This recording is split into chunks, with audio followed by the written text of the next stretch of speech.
What's happening? What's happening? What's happening? You can take that comment down. Yeah. We back. Yeah. So from now on, when we do lives, I'm gonna restart my system before we hop on because this is now becoming a thing where every time we go live, my shit either freezes or just goes away altogether. So not trying to have that be a continual thing. But welcome to Same Difference. We are here now.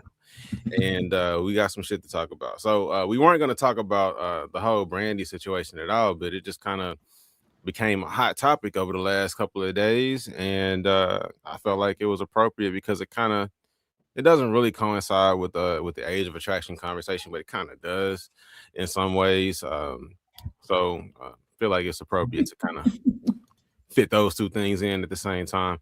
But before we even start talking about Brandy, I got to be transparent. So I'm biased when it comes to Brandy. This was one of my crushes growing up. You know what I'm saying? Like Brandy was one of them ones. Like Brandy, Aaliyah. You know what I'm saying? Like she was one of them ones. So I do have a bit of a bias when it comes to Brandy. I don't really see things equally when Brandy's involved. Brandy is just like that. So you know what I'm saying? I just let y'all know there's a bias up front. But even with that bias in place, man, this is kind of an obvious situation. So if you don't know what we're talking about, you can bring up the photo now. So Brandy recently released her memoirs, and it's called Phases. And I'm just gonna read a little excerpt right here from what she wrote. The shame ends here, the silence ends here, she adds, coming to terms with the feeling that she was manipulated into and throughout the relationship. And this is, of course, in reference to her relationship with Wanye Morris of Boys to Men back when she was a teenager. She continues to say, I was not a fast girl with a crush. I was not a dramatic teenager who couldn't handle rejection. I was not an unstable, obsessive friend. I was a obsessive fan. Sorry, I was a child, and he was an adult. And it's time that the world understood the difference.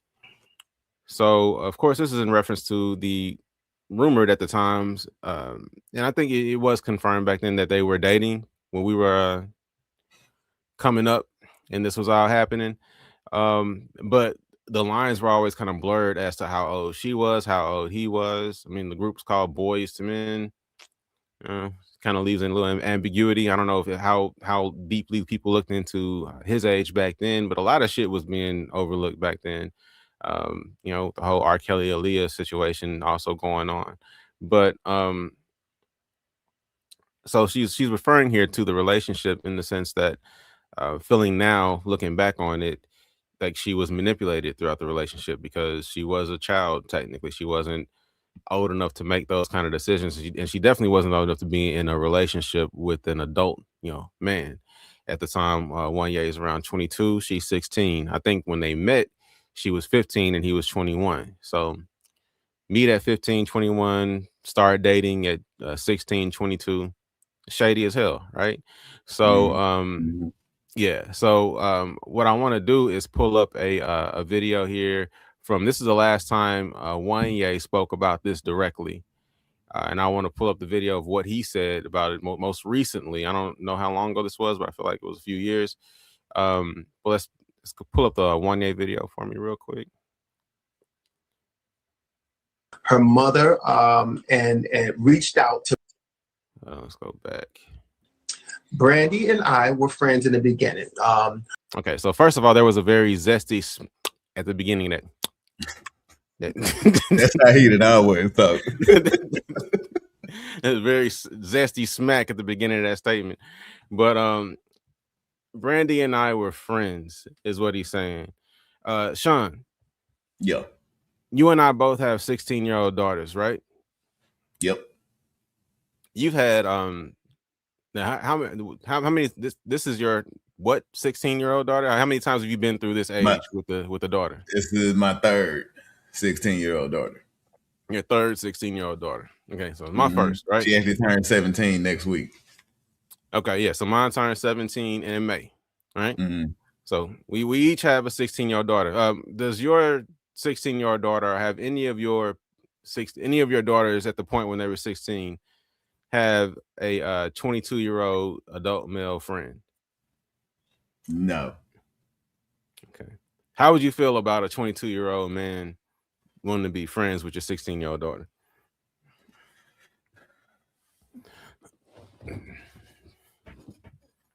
I mean, it depends on that level of friendship. You know what I mean? What does this friendship mean? Like, is he my friend, and that's why she considers him a friend? No. He said he and Brandy were friends. I know we're talking about what he just said. He's saying they were friends when they first met.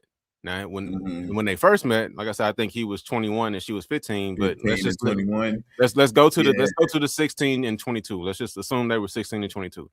So he's saying they were friends when they first met, right?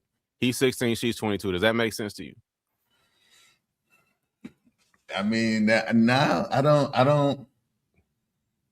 The answer is no. The answer is no. There's no. I'm just trying to think of any situation that it might be. I mean, they were both in the music industry. There's no scenario where a 22-year-old man should be friends with a 16-year-old girl, bro. It doesn't make sense.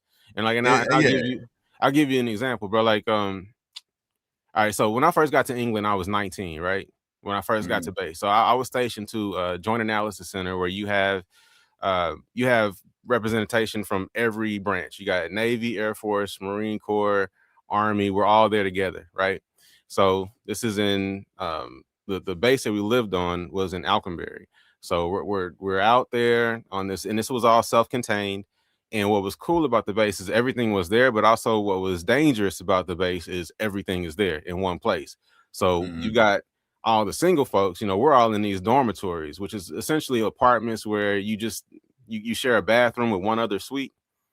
And the only part of the bathroom you share was like the actual shower and the toilet area. You got your own sink area and shit. But so in the dorms, you pretty much have your own apartment, right?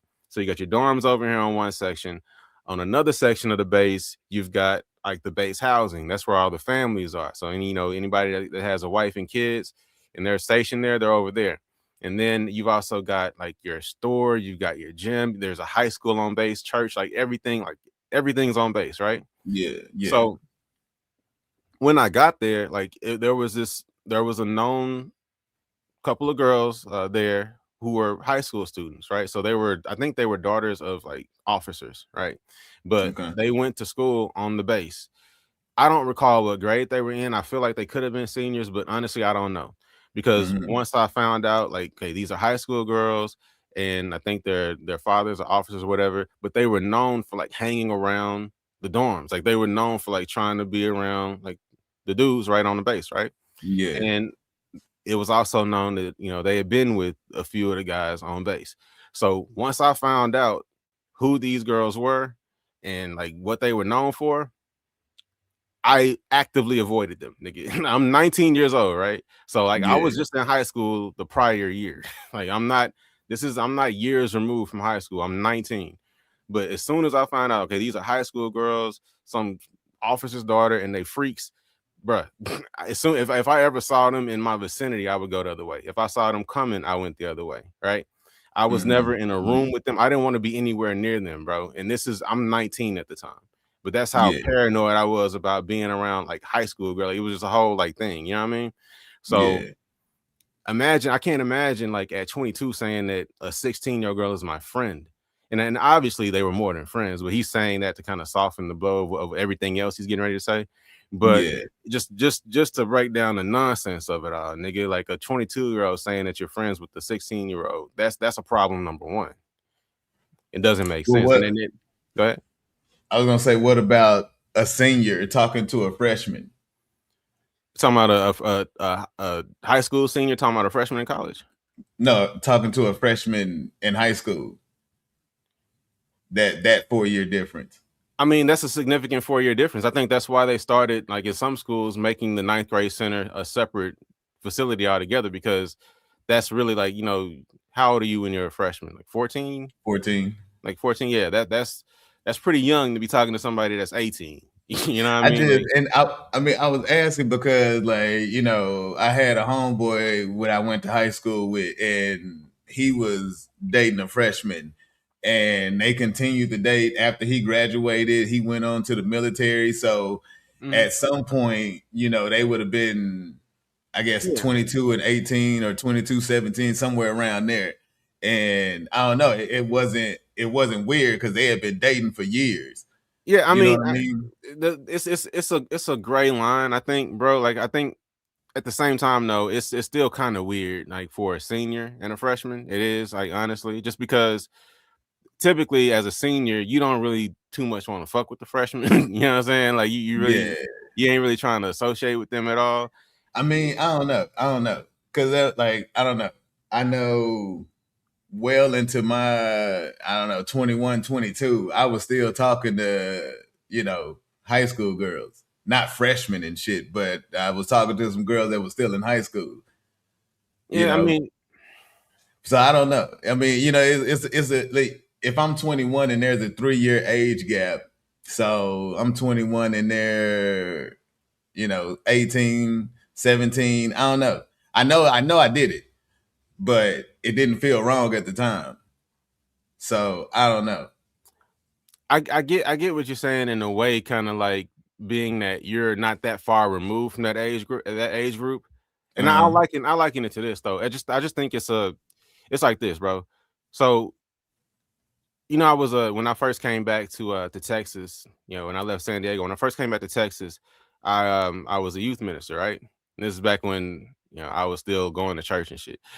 So when I first came back to Texas, I was a youth minister. So I was cool with all the youth in the church because I was dealing with all the youth in the church, right? But I didn't call any of them friends. Whenever I would reference the kids at the church, I would say the kids. You know what I'm saying? Like, there was a clear separation in that relationship. The way I referred to them, the way I dealt with them, even though we were cool because I was young enough to relate, I still recognized that there was a developmental difference between me and them to where the relationship needed to be defined. You know what I mean? So I just think it's generally weird for a 22-year-old man to say he's friends with a 16-year-old girl, right? Because friends like that's like, so if you're trying to say it's platonic a bit, because that's what he's trying to say. It started off platonic. We were just friends. Like, what does friendship come from? Like, some sort of commonality. Okay, they're both in the music industry, but that age gap doesn't lend you typically to making friends with someone like that. If you're speaking of a situation where, like, it was maybe a girl, like someone who was a sophomore when you were a senior and y'all knew each other, kept in touch after you graduated and started dating or whatever, people can look at it whatever, but I can understand that a little bit. But meeting a 16-year-old girl, or meeting a 15, because I still like, I think she was 15 when they first met, or at least when she first broke into the industry. I know she was 15, right? So meeting a 15-year-old girl that you don't know as a grown man who's been out of high school now for a few years and saying that's my friend, that's weird. You know what I'm saying? Because I don't know where the friendship develops from. Like, how much do y'all have? Y'all talking about football? Like, what is the friendship? You know what I mean? So I just, that's why I say, like, a 22-year-old man couldn't be friends with my daughter, nigga. Y'all ain't got nothing in common, and you shouldn't want to associate with her, bro. She's 16. You know what I mean? Hold on, what we got? I want to pay attention to the chat. This is kind of an interesting. That's what I've been doing. I've been throwing up some stuff here and there. All right. So Jimmy Benjamin says 22-year-olds should know better, but at 16, I knew not to be dating a grown ass adult. Yeah. You speaking as a father of a 22-year-old of a daughter. I want to know how you were at 22. Who, me or Sean? I mean, that's what I was just talking about. Like I said, and in my early 20s and stuff, I was still talking to younger females. Yeah. I got married. But I mean, that, that's why I put up where'd it go? Yeah, that's why I put up this comment. You know what I'm saying? It is a difference. Like, that's what I think about all age gaps. Like, it's about that life path and that maturity. You know what I mean? They're more mature, but they're still not ready for adult relationships, bro. I mean, at 22, we weren't adults. I was a complete idiot at 22. Yeah, but I was a complete idiot who had gotten married like super early. You know what I'm saying? That was stupid. Yeah, so that's why that shit didn't work. You know what I mean? Yeah. But yeah, I mean, I feel you. But what does it say? this was nasty. When I was 16, these men groomed these children, and they knowing they did it because of the power they had over children. Yeah, I mean, it is ultimately that's what I'm getting to, right? So this is obviously bullshit. Him talking about they were friends. Well, she said they were on tour together, and that's what I remember. I think they were actually doing stuff together. So right. You Well, I mean, know what I'm saying? all of this is in the memoir. You know what I'm saying? Like we can dive into like the specifics of everything that happened, but I'm just saying like in general, because this is a whole diatribe he's about to go on. But I'm just saying the way he starts this off, saying that at 22 he was friends initially with a 16-year-old girl. I'm just saying that statement in general is wild. It doesn't make sense. This isn't somebody that you were in high school with and y'all just continued your relationship beyond high school. This is somebody that you didn't know after you had grown up, graduated high school, become a superstar. This is now a child that's in the industry, and you're trying to say that you guys were friends initially. Like, I don't understand how you form a friendship with the 22-year-old. But I'll let it play some more.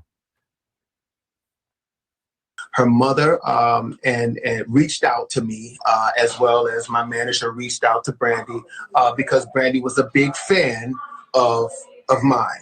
And I was like, wow, that's amazing, because this Okay, so that's more context, right? Introduced by the mother. That's another problem. Mm-hmm. And she's a big fan. So think about it now. Now, not only are we talking about a 16-year-old girl, so you have all this advantage over her as far as age is concerned, but she's also a fan, a 16-year-old fan. Now, we talked about this before. Like, I don't fan out over nobody, honestly. You know what I'm saying? Like, I can meet anybody pretty much and be cool. But one time I did kind of fan out, I ain't gonna lie, was the time I met Emmitt Smith, right? So growing up in Dallas, I grew up a Cowboy fan in the 90s, ever since I realized that Jerry Jones is only here to serve himself and doesn't really care about winning unless he wins a specific way. I said, fuck the Cowboys. I ain't been fucking with them since. That was years ago. But growing up, I was a fan of the Cowboys. And so Emmitt Smith was that nigga. You know what I mean?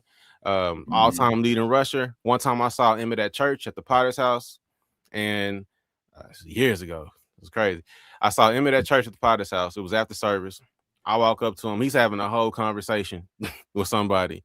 So I'm already like, me, like I don't like bothering people. Number one, I definitely don't like bothering nobody in the sense like I'm here to express my fandom to you, sir. Like, you know what I'm saying? Like I don't know no slurp shit. You know what I mean? But I was like, fuck, it's Emmitt Smith, man. Like I gotta go say hi to Emmitt Smith. You know what I mean? So he's having a whole conversation. And it's going on and on and on and on. And honestly, it was kind of rude. I kind of interrupted the conversation. Like, I was like, hey, I'm sorry, I mean to interrupt the conversation, man, but I just want to shake your hand. You know what I'm saying? I grew up watching you, blah, blah, blah.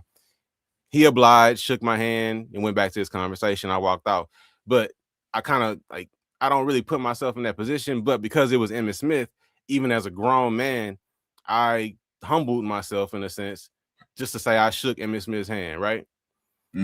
So imagine a 16-year-old girl who's a fan of someone, and I imagine she, probably looked up to him the way I looked up to Emmitt, at the time, because growing up as a little boy, you want to play football, you want to play sports. So I'm thinking I want to go to the league. So Emmitt was like a true hero of mine. You know what I mean? So being that Brandy is a singer, Wanya is a true hero of hers. One of the greatest singers ever, right? So not only does he have this age advantage, but he also has this advantage of being like a literal like star. You know what I mean? So that's going to add a whole other level of potential manipulation, power, control. It's just a serious imbalance.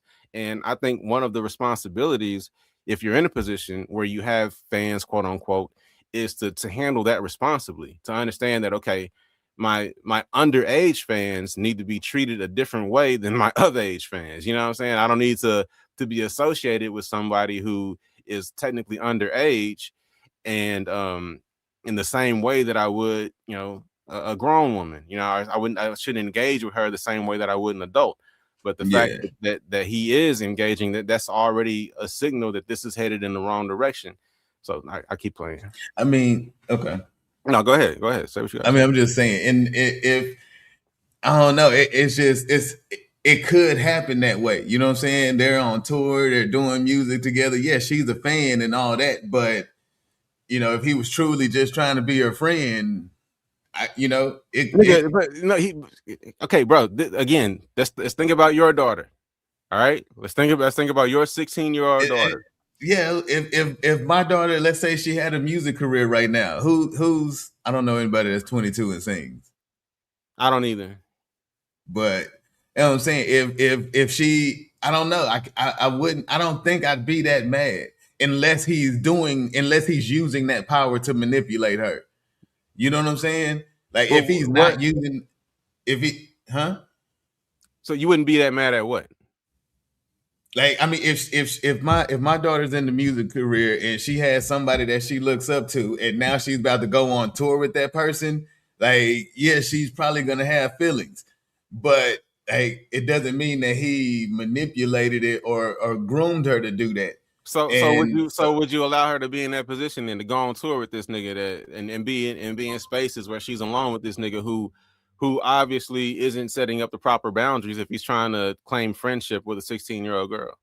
I mean, I don't know. I talked to my daughters, so they would tell me what's going on, and I mean, if they, I don't know, I'd have to see the dynamic. You know what I'm saying? Because I understand what you mean about using that power as a manipulation tactic. But if he's respectful and purely handling business, even though my 16-year-old daughter is pushing up on him, like, you know what I'm saying? I don't know that I'll be that mad. Okay, but that's not the case. So we're not talking about you're imagining a fake scenario, because I feel like that scenario typically doesn't exist. I don't think that unless they're setting up, like I said, proper boundaries. If he said that when I first met her, I was her mentor. If that's how he started this whole statement, when I first met Brandy, she was a young phenom. I saw her talent, and I wanted to do everything I could to, help bring that talent along, put her in touch with the people that could help her. I always made sure that I had, some other women in the room with me because I knew she was younger. If he was on that type of time and you just knew that your daughter had a crush on him, that's one thing. You know what I'm saying? But if he's saying that, we were friends, meaning that he's having these conversations, he's spending all this one-on-one time with her, and she has a crush, and this is an older man, I think that as a father, you have to put, you have to set boundaries. You have to say, okay, you're not ever going to be alone with this person. I mean, if I see there's some kind of manipulation going on, but if they like, I can't say that a 16-year-old girl and a 22-year-old man that are in the same career don't have things in common to where they can like each other. You know what I'm saying? Okay, yeah, fine. They can like each other. Like, he can appreciate her talent. He can like her as a person. Like, I can like, some young lady I see that's doing good things in the world, and I can like them. But for me to say that we're friends and our friendship just buttered into this romantic connection, like that's not how that shit works, bro. Like, the fact that I just feel like the fact that he approached this from the beginning as if, we're building a friendship is indicative of the fact that he was initially trying to get in there. You know what I'm saying? I just feel like he saw Brandy, thought she was pretty. And that would be the difference. If as a father, if I saw that he was initially trying to get at her, then that would be different. But if it's like, I can't say that they wouldn't be friends. That's my thing. Like, I can believe the friend thing.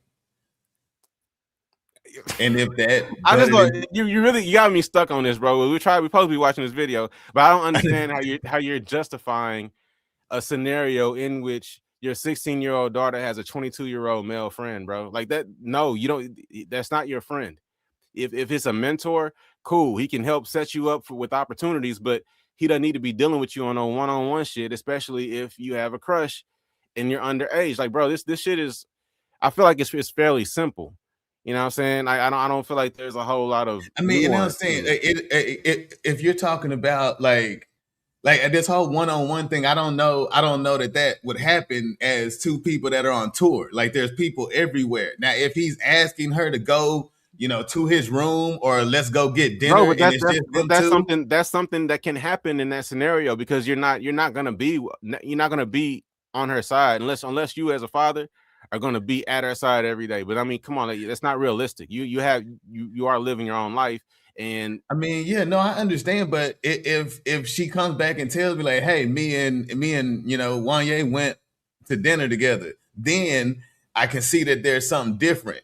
But if they're just in the studio talking and they're doing this talk and they're, you know what I'm saying, so, there's always people but they're in the around. studio by themselves.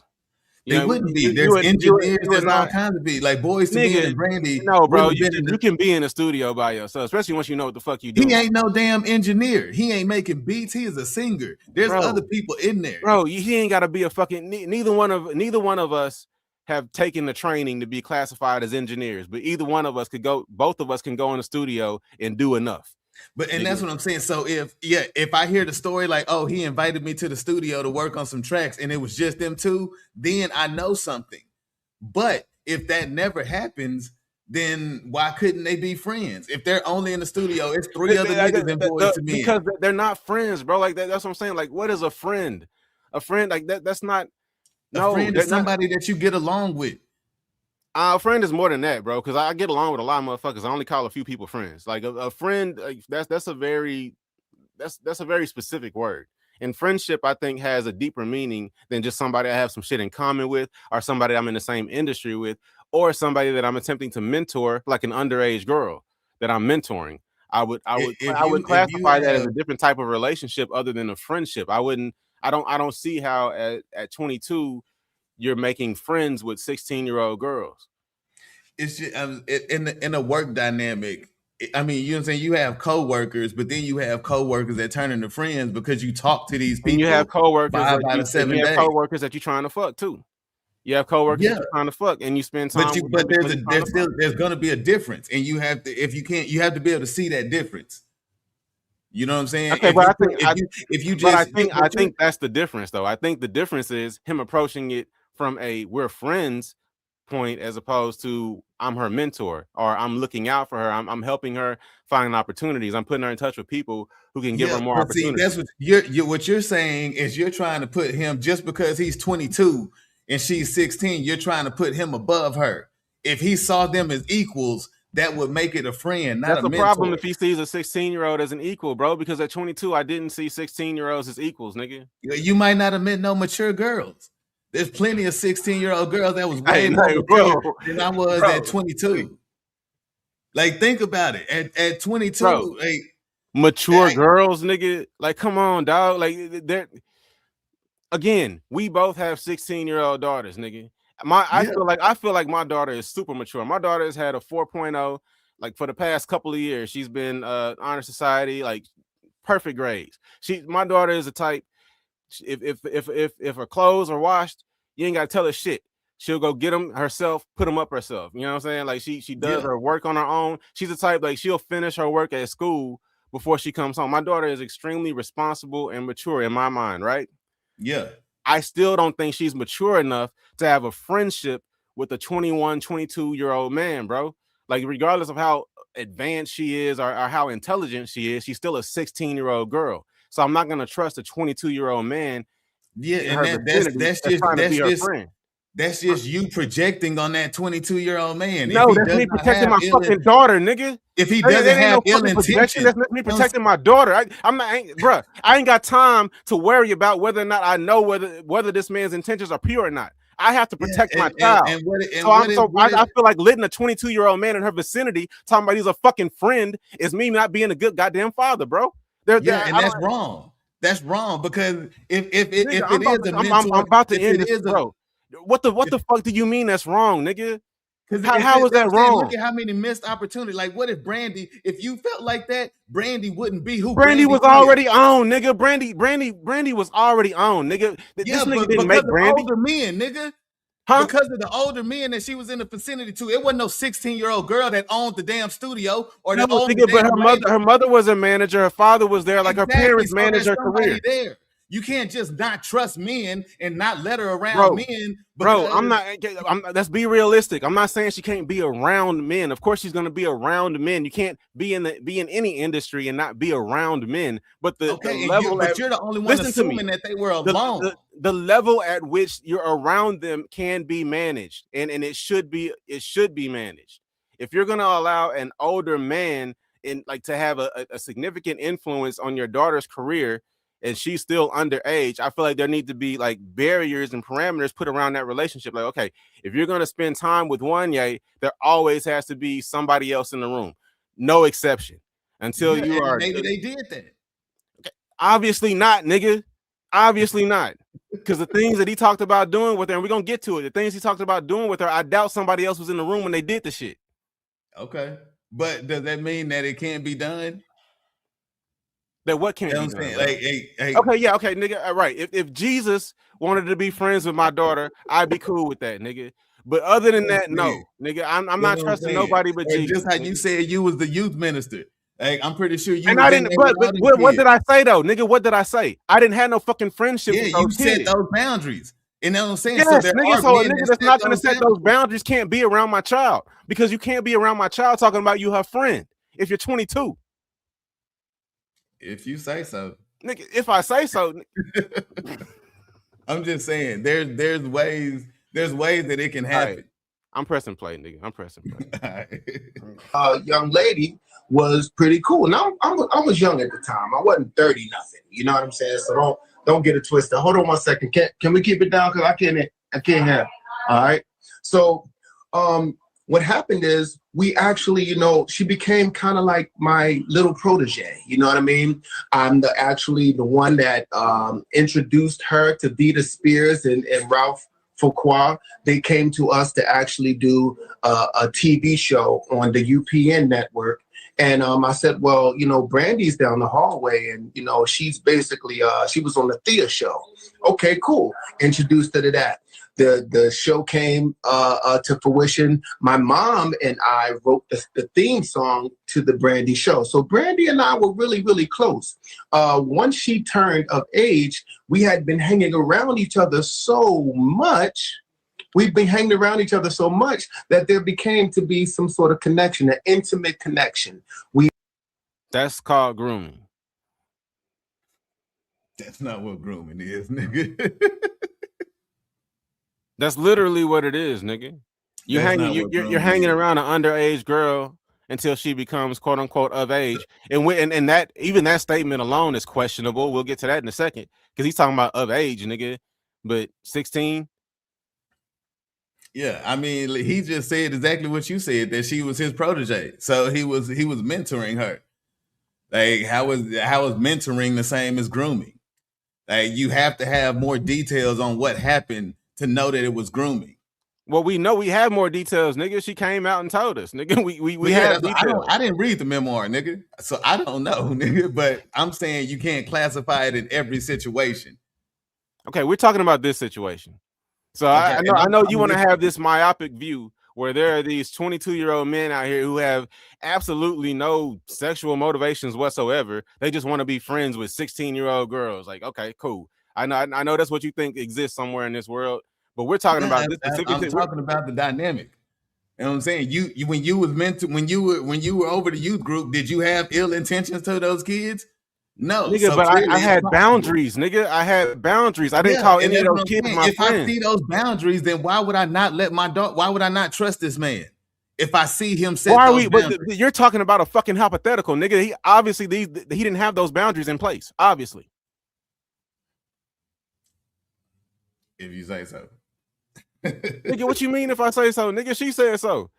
I mean, yeah, I don't know what she said. You know what I'm saying? I don't know this specific story, but you're talking as if it applies to everyone. Okay, she said, okay, let me all right. She said that they started their sexual relationship when she was 16. She lost her virginity to him at 16 years old. Yeah, that's bad.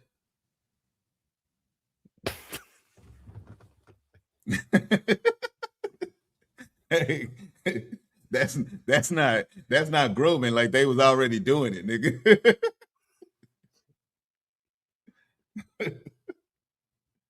I'm just saying.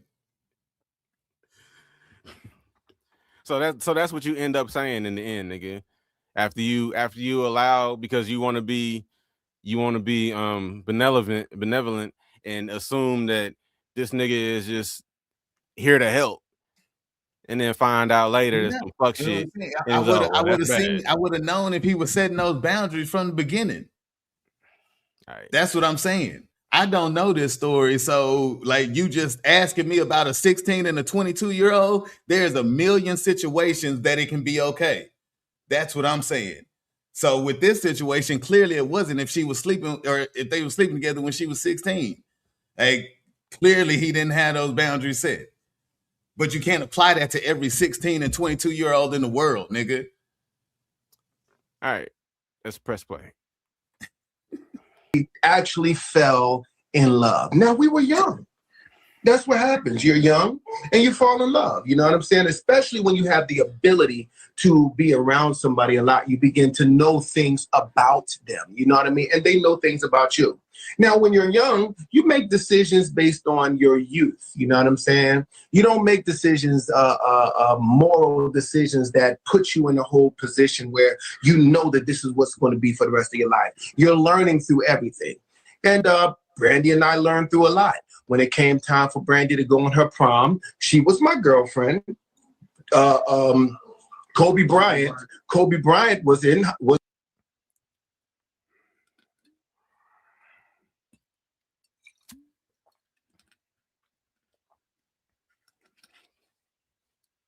That's not weird to you, nigga? Yeah, no, that's what I'm saying. I'm speaking on the situation of what you were saying. I don't know. I'm learning about this situation as you play the video. Hey, yes, if he was sleeping with her when she was 16, of course that's wrong. Hey, what do you mean? Hey, if he wasn't just her mentor or all that, hey, I don't understand, nigga.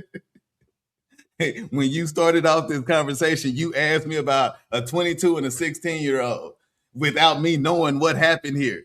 Hey, if we're talking about this specific story, like clearly it was wrong. He's talking about her being of age, but they was already dating before she went to prom. Like clearly that's wrong. But as I'm saying, you can't apply that to every situation. You can. As a father, you 100% can. You can say, okay, nigga, if your 22-year-old ass wants to be around my 16-year-old daughter, it will only be under these circumstances. Well, duh, nigga, that's what I'm saying. Like, you can tell that shit at the very beginning. I'm not finna let my 16-year-old go somewhere by herself with a 22-year-old man. And if he asks that, clearly he does not have those boundaries. That's what I'm saying. But like you said, if there's a 22-year-old man that runs the damn youth group at the church, am I supposed to be like, no, my 16-year-old daughter can't go to there because it's a 22-year-old man that run it? Nigga, that's not what I said, nigga. I said, is it cool for them to be friends? Friends. I use that word specifically. You have a different definition of friends than I do. If they talk to this person, you know, all the time, they might consider them friends, nigga. All right. But that doesn't mean that the conversation is inappropriate. That's what I'm saying. Okay. Press and play. Graduating from high school that year, Brandy was my girlfriend. She had just graduated from Pepperdine, and her mom and we both made it so that Brandy was able to go on tour. I mean, on the prom with Kobe Bryant. Okay, when it came time for Brandy to introduce herself to the world, I'm the one that actually put her on the Boys to Mentor. Okay, so she was with me. You know, she was my friend, and we became intimate in a relationship. There's no lie going on here. You can ask Brandy; she will tell you the same story. Relax on what you think, because I know, because I lived it, and so did Brandy. As time progressed, we grew out of each other. Yes. It was a hurtful thing. It was a hurtful thing to break up. That's what happens. You're in a relationship and then you break up. She grew out of me and I grew out of her. Might have grown out of her a little bit faster, but you know, it's a relationship. You're young and you make decisions. Next thing you know, that's what it is. Brandy's successful, Boys to Men is successful, and we're happy. You know what I'm saying? This is what it is. We are happy. So whoever is there saying, you know, all kinds of crazy stuff like they know, you know what I mean? Regardless of anything, my age, her mother was definitely, you know, a part of our relationship. Her mother and father was a part of our relationship. They allowed me to guide Brandy and to help her through her career. They understood that we had grown close, and that's what it was. You know what I'm saying? So understand that that you know for a fact, whoever it is on there, that life happens. That's just what it is. So now you have your answer and you have your understanding. If you care to listen, you care to believe it, I don't care. Nah, now that I'm saying, if they were dating and you're saying things like you put her on and stuff like that, like those are signs of grooming. You know what I'm saying? Like if he's trying to take control of her career while dating her and she's under, like that's all the recipe for grooming. And the more the video went on, the crazier that shit got. Like he was digging himself a complete hole. Hey, I mean, even the people in the comments going on the video, you could tell that there wasn't nobody believing that shit. So here's the thing, though, bro. Like because, and I want to make sure you understand the point I was trying to make. I think there is a level of responsibility, obviously, that the parents have in this equation, because he was, in the end there, he was trying to kind of put it on the parents, like, they knew, like they they knew we were close, and I think that implies and probably means that they knew, more, that they knew that this was like a romantic relationship probably long before. You know what I mean? Yeah, some parents are trash like that. Yeah, and they were cool with it because of who he was. Let him be just some 22-year-old nigga off the street. It ain't going down, but because it's Wanye Morris and there's money attached to this, then yeah, they're allowing it. So in a way, if that's the case, then they kind of pimped her out. You know what I mean? That's also a form of grooming. Yeah. But what I'm saying is, if we're talking about parents who would allow that relationship, then that's the kind of the point. You know what I'm saying? Like they were the type of parents who would allow that relationship to develop. I'm the type of parent who will fuck up your career before I allow that relationship to develop. Yeah. Because it's more important to me that you don't get touched by a 22-year-old man than that you become a fucking superstar. You know what I mean?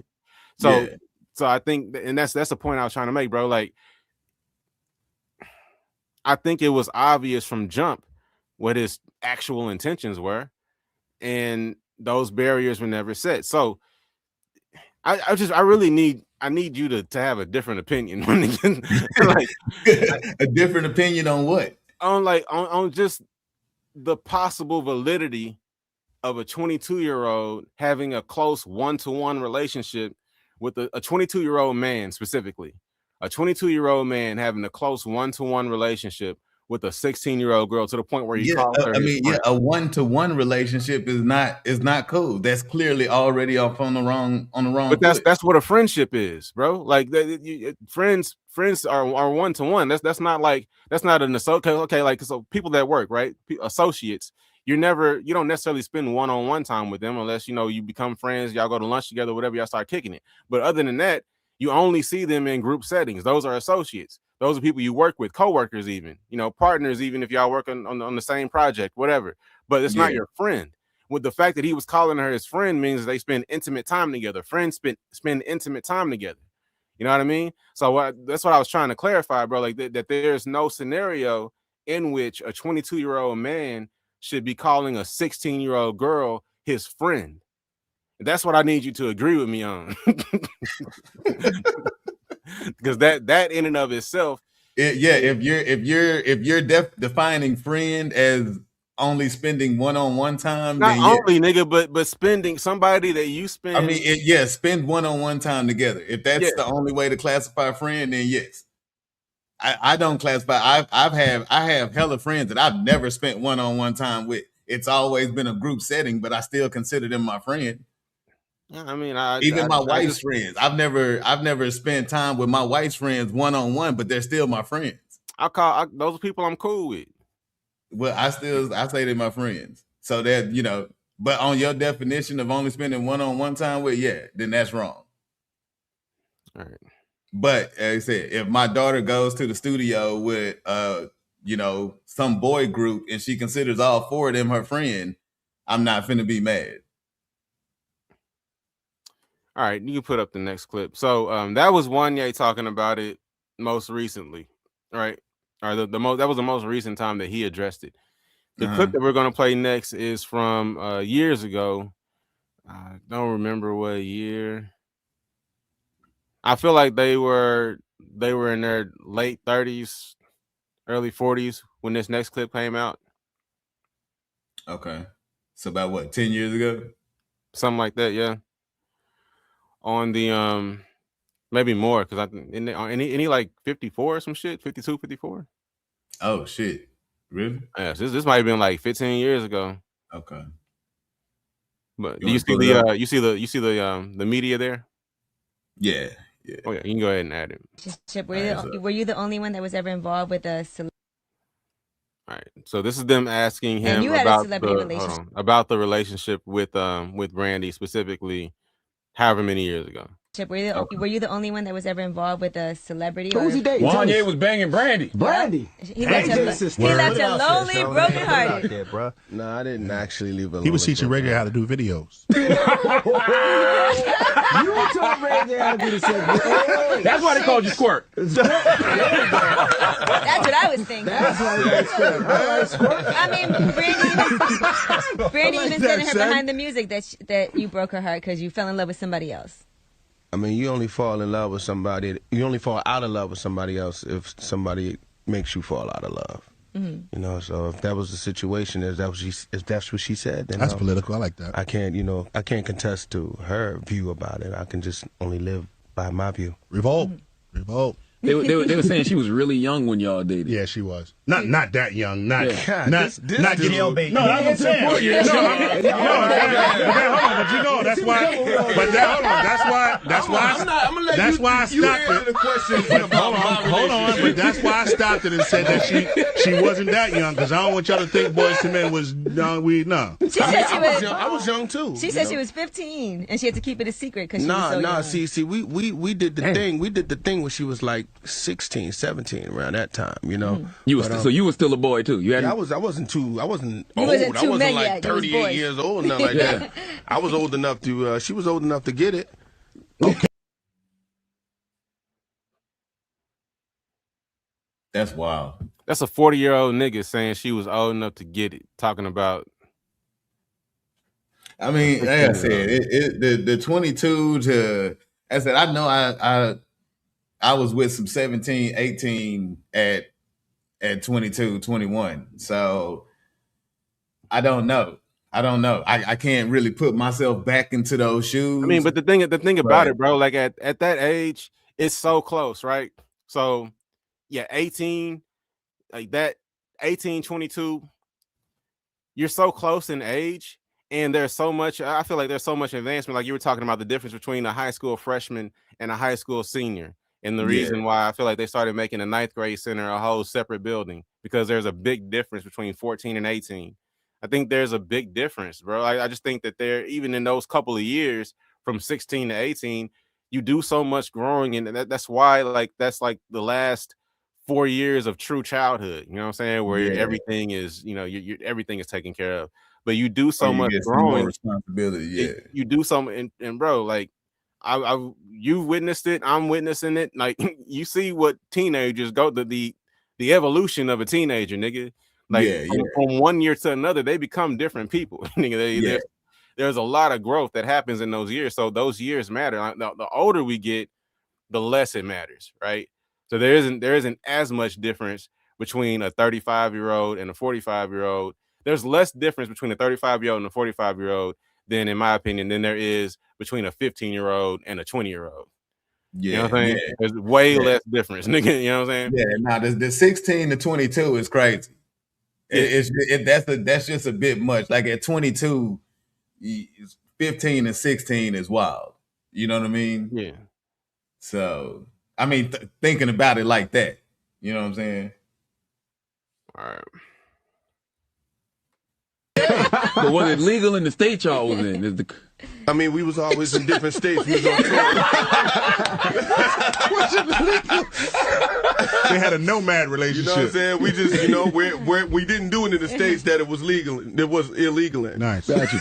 Nice. Oh my gosh. Political. No. It was, you know what I mean? It was a time. It was a relationship. It grew and it ungrew. Is that admitting to like trafficking a minor, nigga?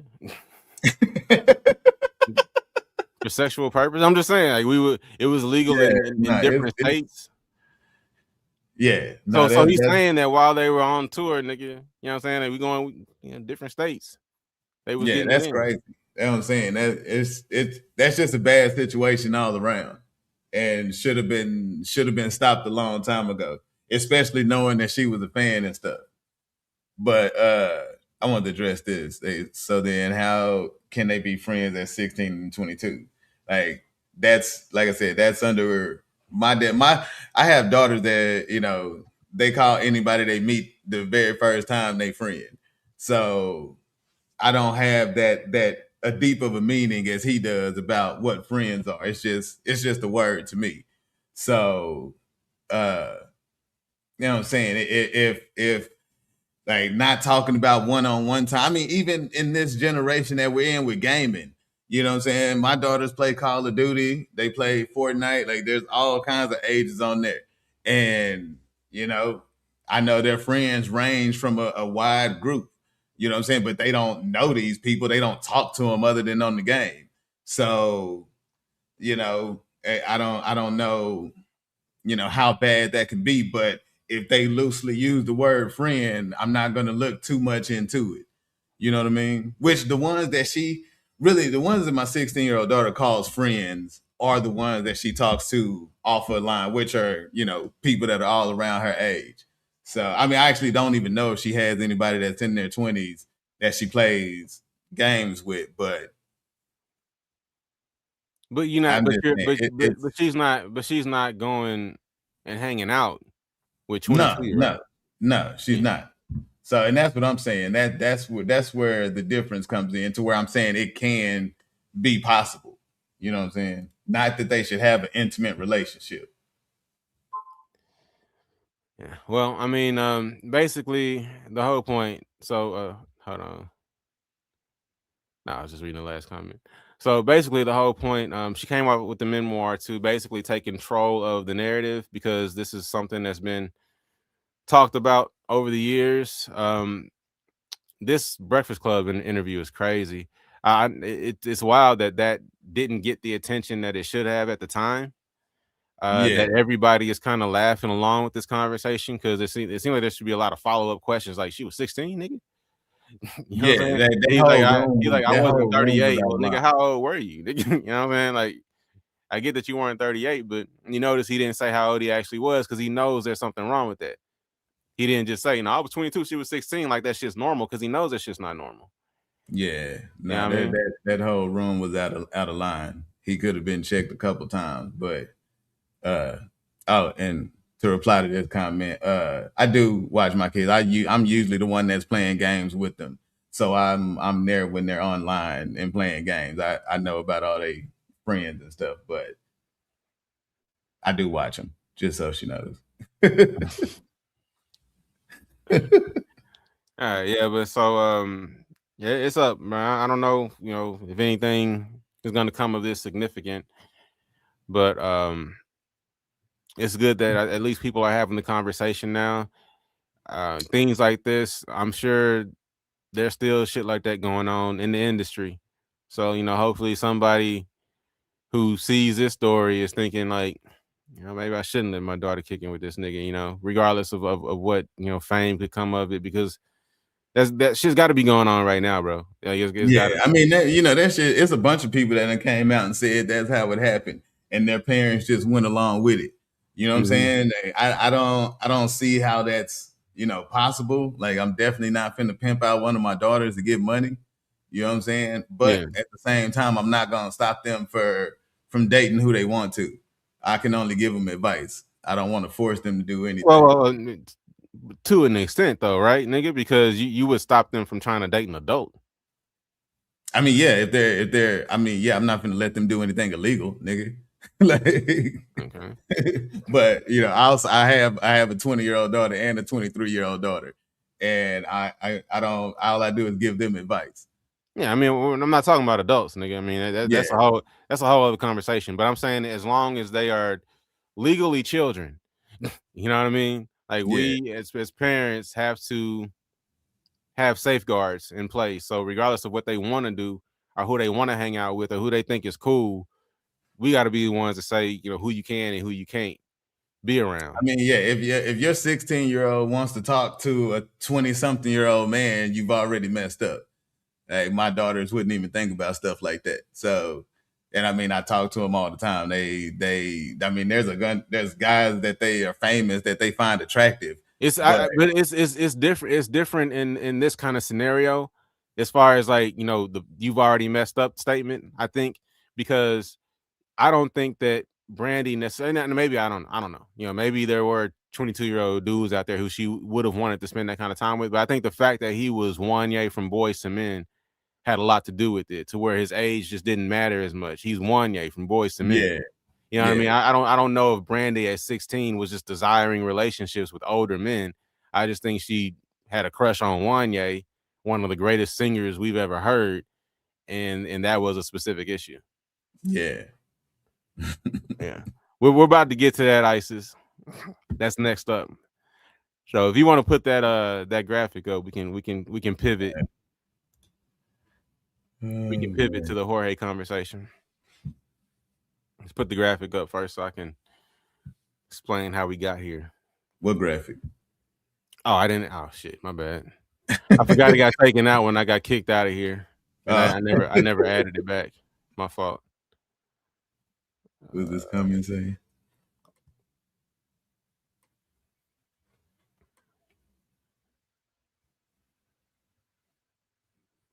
All right, it's in there. Yeah, I don't know how old you are, but at the time when I was watching it in real time, I really didn't know much about their ages. I didn't know how old he was. I knew she was young. You know what I'm saying? I knew she I didn't know old. how old she was either.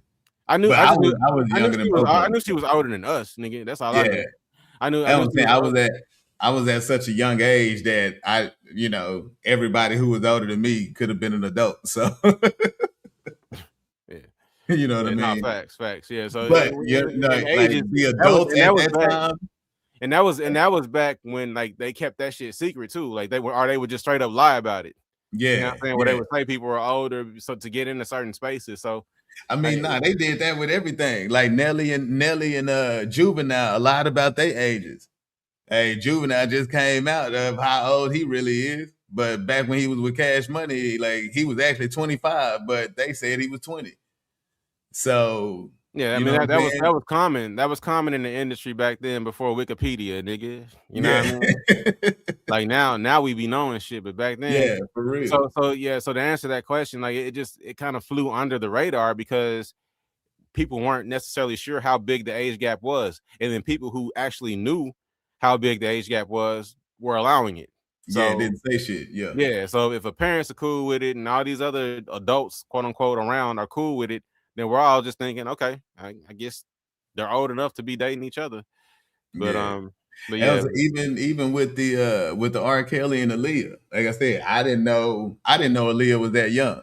No, I thought, I mean, you know what I'm saying, and allowing, you know, that's what makes it different too. Like, you know, Aaliyah, Brandy, Britney Spears, like all these are very young girls that are singing very provocative songs. Like that's where it should have been stopped. You know what I'm saying? I wouldn't let my 16 or 15-year-old come out with a song about being in love with a guy or shaking anything. You know what I'm saying? Because it's automatically putting them in a different place, which, you know. Yes, it's making them a sex symbol. Yeah. So, yeah. Like I said, it starts way before, you know what I'm saying, shit goes south. So. Oh yeah, Foxy Brown's first single. Yeah. Oh yeah. I did not know she was that fucking young, dog. That's what I'm saying. We didn't know, and everybody, they all presented, you know, obviously older than they were. The industry obviously wanted them to look older than they were. So and they were all older than us, and you know, when you're a kid, everybody older than you is grown. Yeah, that's what I'm saying. So, yeah, I mean, it's a bunch of old white men that's these industry heads that's like, nah, put her in them short shorts and a crop top, and it's gonna sell. And the parents, all they see is fucking dollar signs. Yeah. So, like I said, it's all a recipe for disaster. But you know, that could be the reason that you know we never blew up or our kids never blew up because we didn't want the money that damn bad. Like Kevin Jones, that's wild. Go to put the graphic up. All right, so we're gonna pivot to this Jorge conversation real quick. Sean hit me up a couple days, and this nigga got Android. That's why my response is green. Sean has Android. Like any smart person should. And I hate texting this nigga. Anyway, so this nigga hit me up talking about he was mad at me because he has totally different views on Love Overboard, and he thinks I was, you know, being too harsh on Jorge. So here we are. I want to give Sean an opportunity to speak his piece, to defend his client Jorge. Let me know where I'm wrong about Love Overboard. Basically everything I've been saying for the past week, this nigga is opposed to. I mean, bro, I just don't understand. Hey, man, I don't know, dog. Like Jorge cool as shit. Like how do you not? Hey, you know what I'm saying? That's like all of our uncles, nigga. It's like saying you don't like none of our uncles. Oh, and hold on. Before I say any more, we're doing this today. You know, the response I say we'll talk about it on Sunday, but we're doing this today, obviously, because tomorrow's Easter. So, you know, people might be spending time with families and whatnot. So, I want to go ahead and holler at y'all today. So there'll be no live tomorrow, obviously. But thought I'd address that. But go ahead, bro. Yeah, look at that. Team Android, smart people. I hate texting with you Android niggas. Another one in the chat. I'm disappointed. I'm disappointed in you. But nah, bro, I really don't understand all the bad talk about Jorge. That man ain't done nothing wrong, man. Hey, that girl loves that man and would drink his dirty bathwater. Hey, you don't see a problem with that nigga? What's the problem? Is it his problem or is it her problem? Both. No. It's his problem for wanting a relationship with someone 33 years younger. Not wanting to smash someone 33. I can understand a 60-year-old man wanting to have sex with a 27-year-old woman. I can get that. But and honestly, really, that might just be the ultimate goal here. Like, you know what I'm saying? Like Jorge may not even want more than just to crack her code real quick. Which is my point. Which is my point during the season in the first place. But I do think if he's actually pursuing a partnership, a relationship with someone 33 years younger than him, I think that is I think that indicates there's something wrong with him. And obviously it indicates that there's something wrong with her. I've said it before. Other people have said it. She's trying to replace her father. That's the only logical explanation. She wants somebody, I think, man, to dominate, run her life. There's people that have that older fetish or whatever. You know what I'm saying? I think she's one of those people. And like I said in the video before, anybody whose parents have to tell you that you shouldn't date anybody over 40, like it's already an issue. You know what I'm saying? And so she has that in her already. So seeing somebody like Jorge, she's uncontrollably attracted to him. You know what I'm saying? You can put me back up in a second. Just hold on a second. But yeah, I don't know. She like I said, if there is a problem, I would say it's on how infatuated she is with Jorge. I don't think Jorge has a problem just because he's attracted to her. I don't know if he actually wants a real relationship with her or if he's just trying to smash. But either way, I wouldn't put fault on him. I see, people said he lied and all this. Like, yeah, he might not be the most honest or the, most genuine dude, but he is truly himself. You can add me back. Oh, okay. I got you. I've been down here making all kind of hand motions and shit. Yeah, I didn't even see. But yeah, you know what I mean? Like, I don't know. I just don't see any fault in what he's doing as far as the relationship goes. And I mean, he's catching a lot of heat that I don't know. It just seems so uncalled for. You know what I'm saying? Let's be specific. What did you have a problem with? What did I say specifically that you had a problem with? Just you bad talked him so much, and you got to be more. Yeah, bad talking. Come on, nigga. I mean, just talking about he was talking too much on the reunion. He was objectively the nigga was talking too much. Nah, everything he was saying was valid and useful information to whoever he was talking to. Like, he never said no bullshit. Like, he was speaking real shit that people should listen to. Right? I honestly don't even know how to respond to this, nigga. Like, you're dead ass right now. Yeah, nigga. That's what I'm trying to ask you. So I'm saying, like, so this nigga randomly quoting scripture that he doesn't even adhere to, talking about how food doesn't even seek to gain understanding. You listen for understanding, right? Meanwhile, he's literally like holding a fucking filibuster. This the whole fucking reunion, nigga got something to say about everybody's situation, just rambling, talking about a lie of omission isn't a lie. I mean, yeah, that's all lawyer talk, which is bad lawyer talk, nigga, because it's such obvious bullshit. It's like you made a statement earlier talking about he reminds you of like some of our uncles, right? Yeah.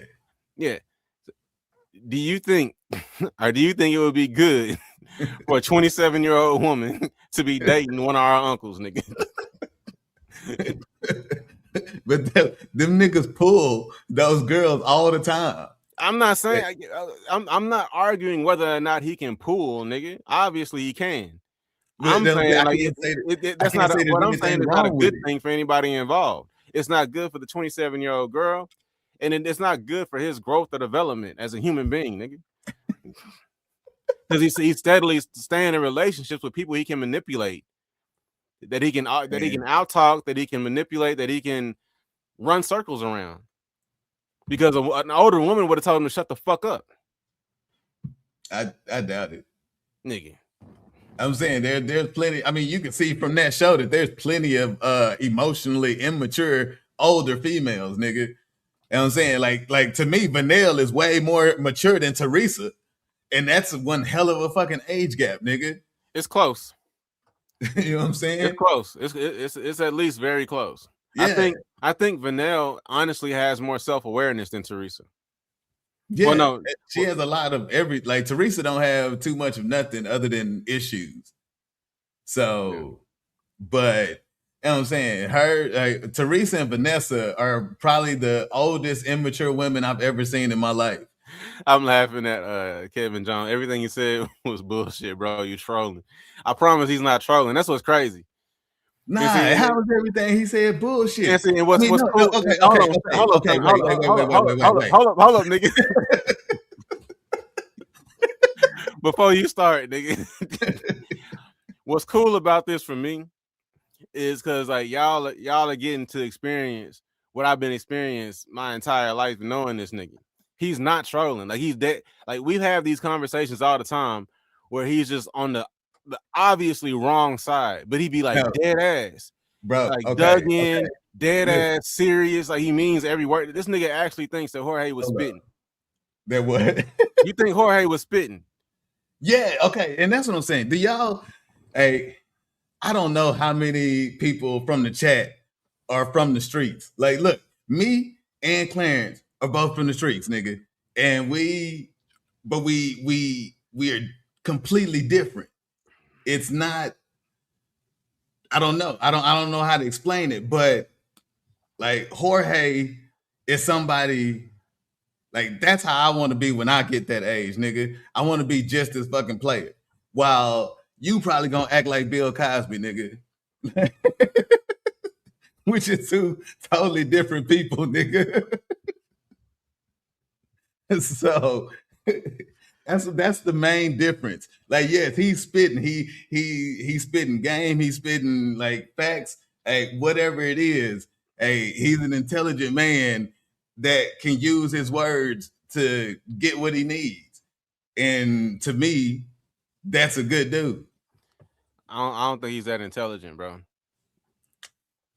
I heard you say that too. Nigga is intelligent, nigga. Hey, you can hear when he talks, nigga. That's the whole reason. I'm not saying he's unintelligent, but I don't think he's like significantly intelligent. I think he's above average intelligence, because all of this spitting you say he was doing, bro. Like, if we were to play just 30 seconds of this nigga talking, it's just circles.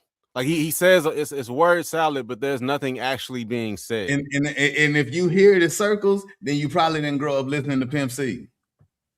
Nigga, okay, first of all, you know good and fucking well I grew up listening to Pimp C, nigga. but here's the thing. You think Pimp C was talking in circles? But here's the thing, nigga. How old was Pimp C when he dropped that shit? I don't know, but I know if he was 60, he'd still be dropping shit, though, nigga. That's what I'm trying to say, nigga.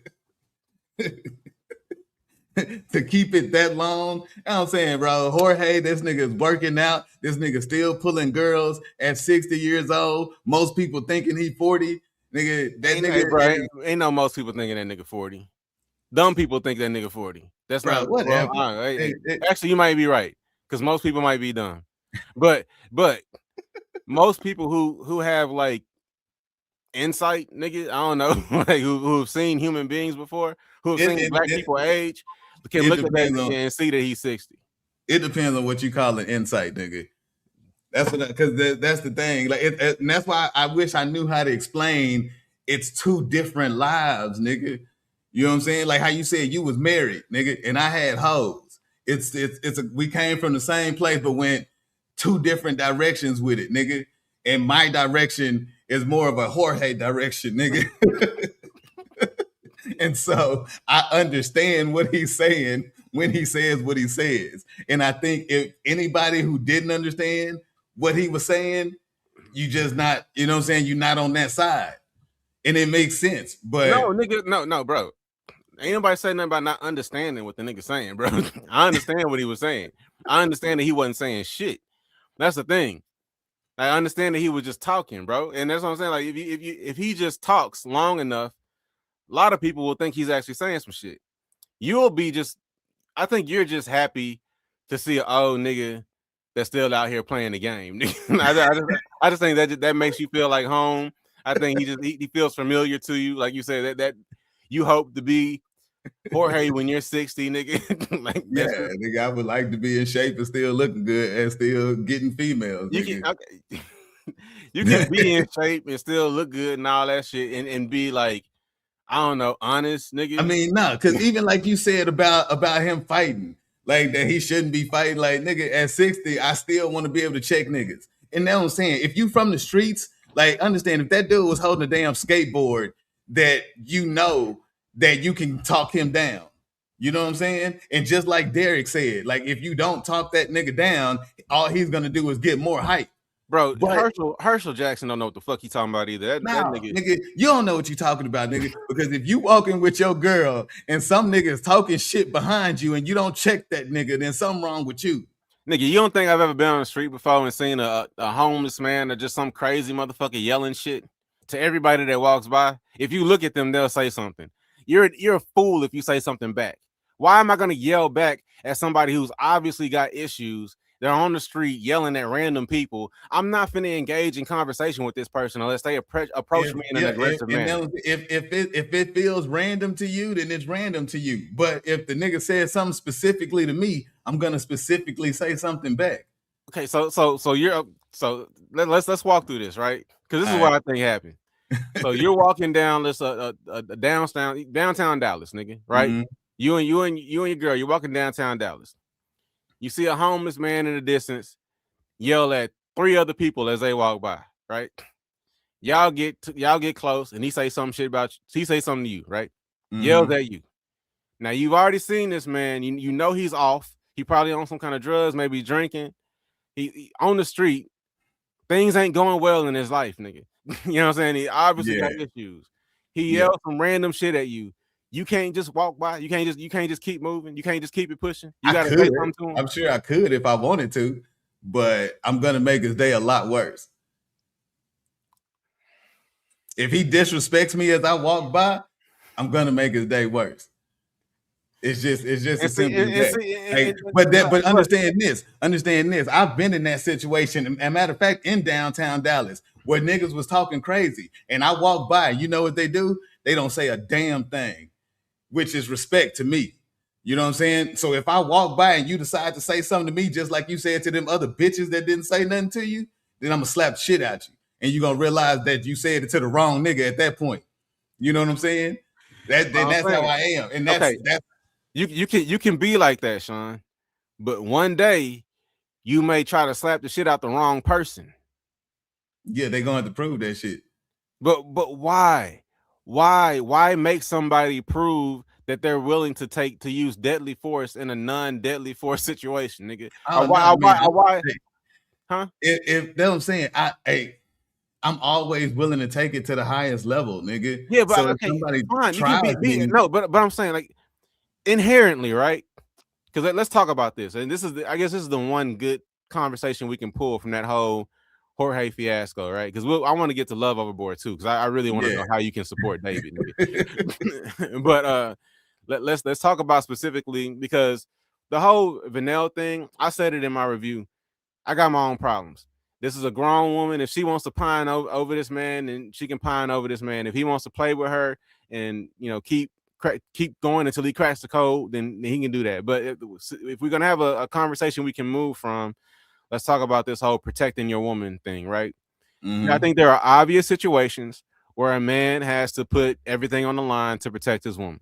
If you're under attack, then yeah, you push your woman aside, like you talk about your boy at Longhorn Ballroom, where he pushed his girl aside and the bullet went through his shirt. Yeah, that's what you do. If you have to protect your woman, you protect your woman. If you got to fight to protect your woman, then you fight to protect your woman, right?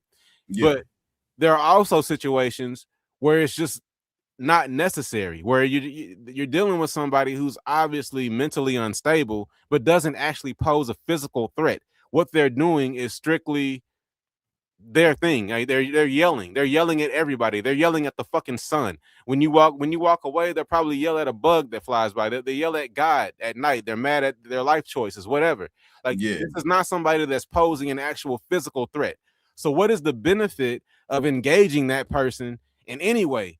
Whether you feel like they disrespect you, whatever, who gives a fuck? Like, if a crazy person disrespects you, what does that mean, honestly, like to the rest of your life? I think you said something that's very crucial to the situation. You said they got mental issues, but that's the problem with mental issues. If you decide to put your mental issues out into the world, they can eventually bounce off of somebody else with mental issues, and I'm that nigga.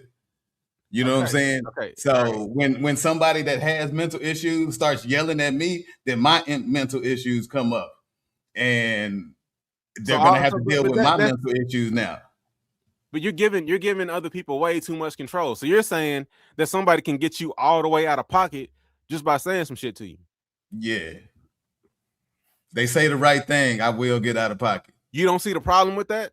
It might be a problem, but I love it. That shit has kept me alive for 45 years. No, nigga, you are alive in spite of that shit. That's not what's keeping you alive, brother. I promise you. Nigga. I've been in those situations. I've been in so many situations where a nigga thought he could get fly, and I got fly. And that's what kept me alive, because I'm being specific, because you're saying those situations. Yeah, there are situations where you got to get fly with a nigga, right? Listen, my cousin got shot. They was at Jack in the Box. Somebody tried to steal some girl's food from Jack in the Box, and he barely even knew this girl. They just both went to Carter, and so he went to stand up for her, and the nigga pulled a gun, in which my cousin immediately backed down. and got shot. But I believe if my cousin wouldn't have backed down, he might not have got shot.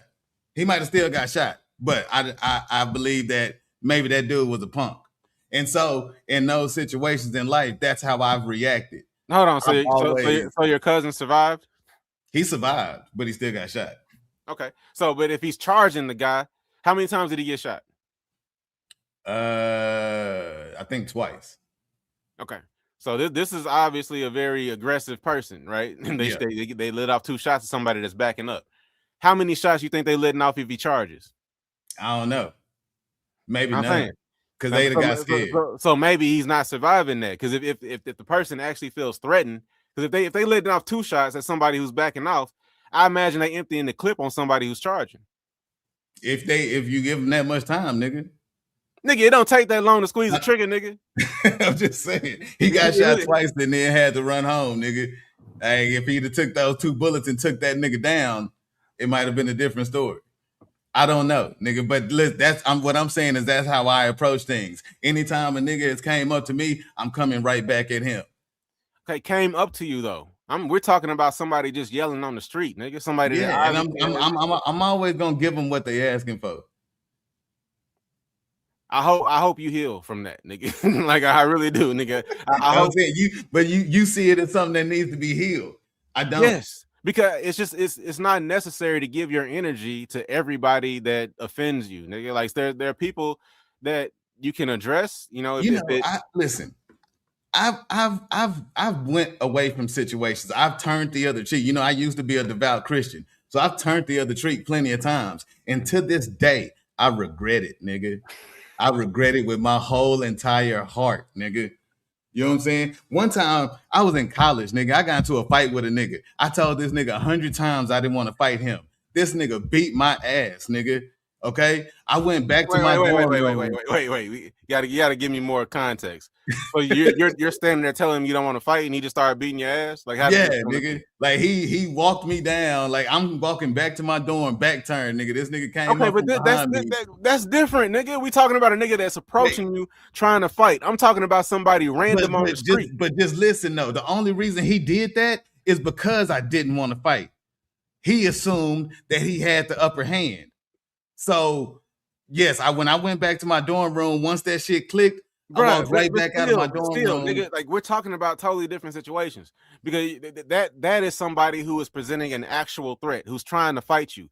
We're talking about somebody just yelling random shit on the street, and whether or not addressing them or approaching them is necessary to protect your woman.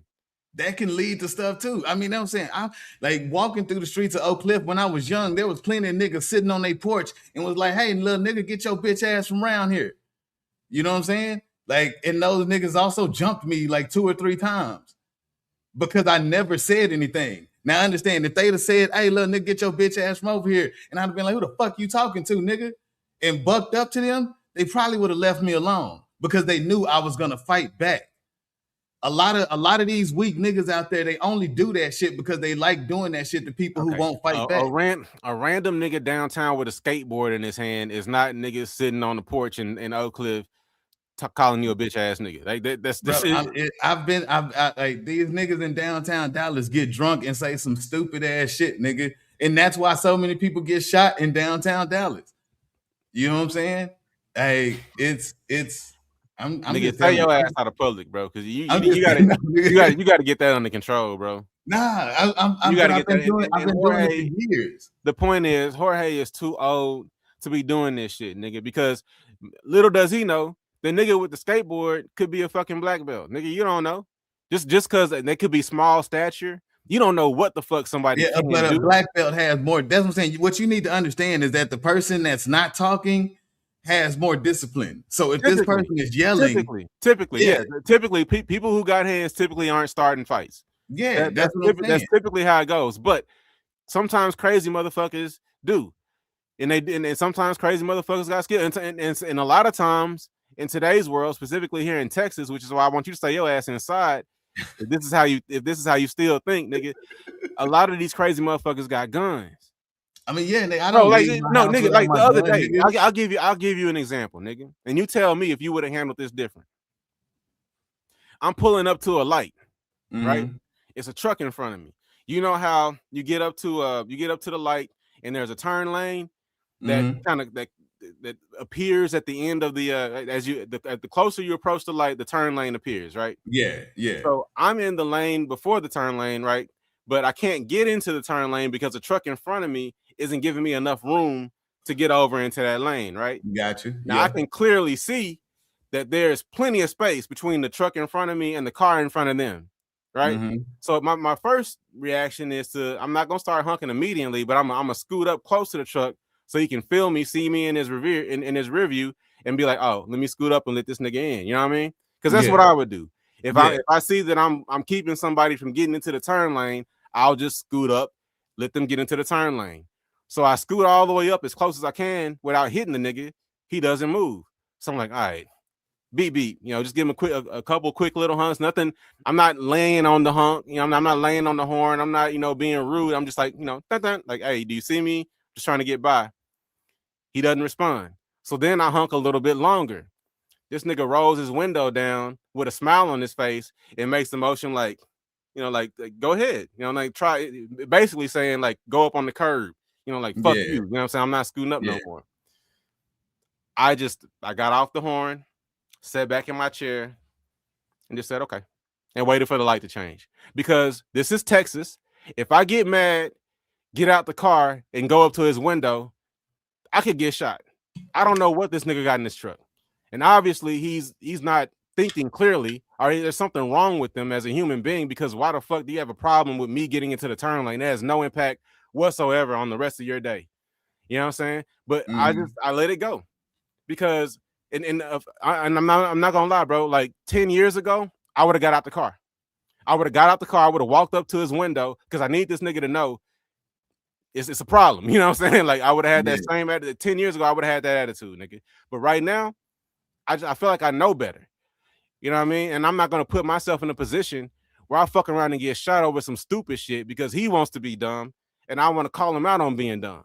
So I just sat there and waited.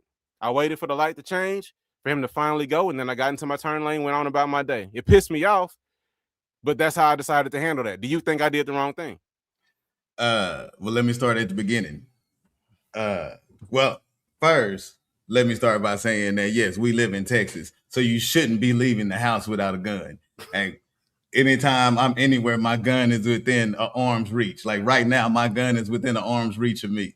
So, like, I don't know. I don't know about all that. But I also understand that a horn is a trigger. So if I was in your position and I was behind wanting to get through, like, which I do it all the time. There's plenty of times that I want to get through, but I'm not finna honk because I know that the horn is a trigger. I barely use my horn for anything.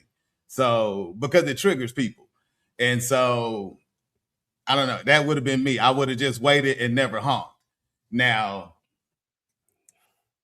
if I did honk and he got fly, like, yes, I would have got fly. I also drive a truck, so I would have went up on the curb and pulled up right next to his window, rolled my window down and looked him dead in the face like, nigga, what?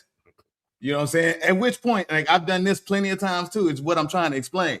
I pulled up to plenty of niggas that was all yada, yada, yada, yada, yada. And when I pull up and roll my window down, them niggas, because they was bitches to begin with. You know what I'm saying? And so I like to make sure, like, hey, I'm not the one, nigga. Like, if you want to do something, we can do it. If you want to throw hands, we can throw hands. If you want to shoot, we can shoot. Because I'm prepared for any situation, nigga. Okay, and here's the thing. I think as a man, you need to have that mentality to an extent. You need to be prepared for any situation when it comes to protecting your family, protecting your woman, whatever that case. But the only thing I'm saying, and this is what Vanell was trying to say, and this is why I think Jorge was completely lying about how far off this man was or what kind of threat he was actually posing. In every situation, it's not necessary, bro. There are situations where you can just walk away. There are situations where you can just say, okay, this person is obviously unhinged. This person has a problem, and what they're doing isn't really posing a threat to you or anybody you care about. Like him not letting me into that turning lane had zero effect on the rest of my day. All it meant is that I got to the gas station a couple minutes later than I would have gotten there, or maybe even a few seconds later than I would have gotten there in the first place. It had no impact whatsoever on the rest of my day. So why should I elevate the situation make it potentially much worse over something that ultimately doesn't matter. And that's what I'm saying. Like some random crazy person shouting at you on the street ultimately doesn't matter. It has no effect on the rest of your day. There's no reason for you to engage in that situation, potentially put yourself or your family or your woman in harm's way if this person responds in an extremely violent way and they have the means to respond in an extremely violent way. It's just not necessary to go there. That's all I'm saying. Yeah. I get it. I get it. And like this comment, like this is the thing. Like I am the wrong person. Like that's what I'm trying to say. And that's what that's why I believe everybody should mind, their business when they're out in the public, because you never know like who the wrong person is. Like, and I am the wrong person. Like, and as I said, I pull up to windows. I do it all the time. Anytime you get fly with me, I'm gonna get just as fly back, and I'm gonna escalate it as high as I possibly can. And every time I do it, people are like, nah, bro, because they can see that I'm crazy. You know what I'm saying? It's like you thought you was crazy by yelling some stupid shit out your window, but nigga, I really am crazy, nigga. I'm looking for somebody to put this bullet in, nigga. Like, so if you want to be that nigga, then continue on with what you're doing. You know what I'm saying? If you don't want to be that nigga, then pull the fuck off and make sure that you never yell out your window at anybody else as long as you live. Well, I'm saying you can roll up to somebody with the same energy and it's not necessary. So now y'all niggas shooting at each other, and for what, nigga? But see, that's what I'm saying. It's not, because the niggas that have guns in their car don't yell shit out people out of windows like that. That's the thing. The only people that do that, or I mean, just like how you said, you the one honking. That nigga in the truck probably had a gun. So once you honked and triggered him, he was right like, yeah, nigga, let's do this. No, I'm sorry, nigga. The horn is there for a fucking reason. Now you can clear nigga. You can clearly, like, bro, come on. We've been driving for a long time. You can see if somebody is trying to get by, you can see them. They're gonna be in your vision, right? I mean, I let people go. I would definitely move up. I'm a nice person though. So the only reason I honked, because initially I wasn't going to honk. The only reason I honked is because I knew he could see me. And so I'm like, okay, bro, I know you can see me. I'm not gonna pretend like you can't. So I'm gonna make sure that you know that I know that I'm here. You know what I'm saying? And that's why I honked. But even when I honked initially, it was just like the beep beep, just really quick. Because that is a trigger. I'm not gonna be like, initially. It's just like beep, beep, just let you know, hey, I'm just trying to get by. I feel like that's a courteous honk. That's not rude. That's not like it's like if you're at a light and you're looking down at your phone and the light changes and somebody just like, beep real quick. Yeah. My bad, nigga. I was looking at my phone. You know what I'm saying? Like, I'm not gonna be offended by that. It can trigger the wrong person. But I usually just wait. Yeah. But I'm also the nigga with the gun in the car. So, you know what I'm saying? All right. I know. My wife hates when I do it. My wife is always like, honk. Like I'll be in the turning lane, the green arrow come on, and she's like, are you gonna honk? Like, I'm not. I have no intentions on honking at this person. Like eventually they'll look up, or we'll just both miss this light. You know what I'm saying? Now I'm not saying that I never honk. There are times that I honk, but at that point I'm trying to trigger people. You know what I'm saying? Like, okay, well, I mean, and I can maybe in a way, because like I said, I feel like he already saw me. I was trying to like let him know, like, hey, I'm not just gonna sit here and let you fuck with me. You know what I mean? So whatever. We're like most conversations, we're gonna agree to disagree, nigga. But I wish there was some way to define these two different paths.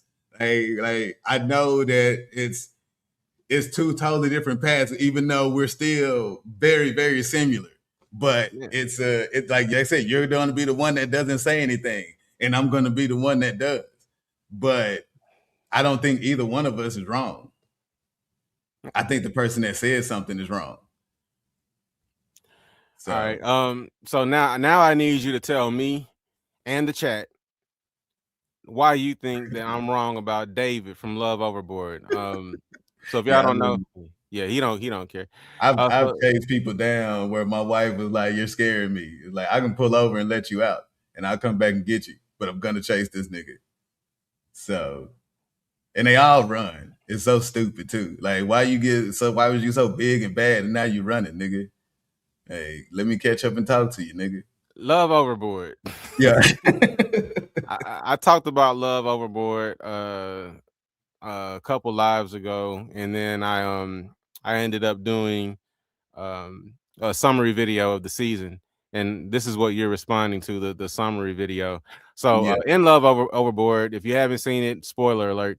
In Love Overboard, there's a guy named David who hooks up with this lady named Lo, and initially we're both Aquarius. Yep. We're both Aquarius. 4 days apart. Initially January Aquariuses, by the way. Yeah. Initially, David and Lo are like the it couple, so to speak, of the show, right? They're together from day one. Seem like they're gonna go all the way through. Eventually, some shipwreckers come in, some other people, and one of those shipwreckers is this woman named Val. I find Val completely unattractive. I think Lo is the baddest girl on the show. So I'm thinking when I see Val, oh, nigga, this ain't shit. You know what I mean? Like I'm thinking she's gonna pose no threat whatsoever to the David and Lo pairing.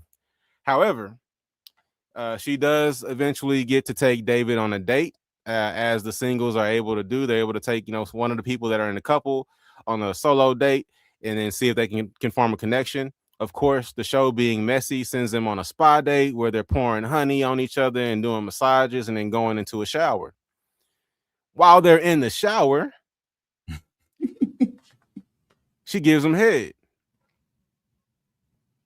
They come back from the shower. I mean, and they do more than that. Like she gives them head. They go to the hot tub. She's straddling them, pulling on it. You can see her hand going in his shorts. You know what I'm saying? They getting it on. They get back from the date. And what you do when you get back from the date on Love Overboard is now you have to decide if you want to stay with the person that you were coupled up with before the date, or if you want to be with the person you just went on a date with. And whoever you don't choose gets dumped into the ocean. So they're both out on planks. Both your date and the girl you were with, they're both out on a plank. And now you have to decide if you're going to stay with your girl or be with the new girl, right? So he gets back. He hadn't had a conversation with Lo about what happened on this date. Val, on the other hand, has come back and told her homegirl that she sucked him off. So this came out of her own mouth, pun intended. But